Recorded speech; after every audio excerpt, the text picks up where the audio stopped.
ஆசையில தொட்டு புட்டேன் நெஞ்சுக்குள்ள ஜல்லி கட்டு புடிவாரமானே ஒரு கடிவாளம் போட்டேன் மலை நாட்டு தேனே ஒன்ன மடி மேல சாச்சேன்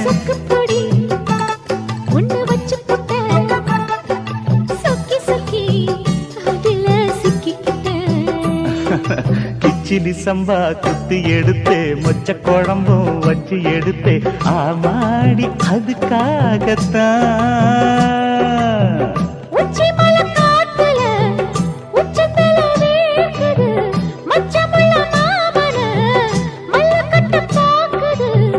பக்கம் வந்து வருது பக்கவா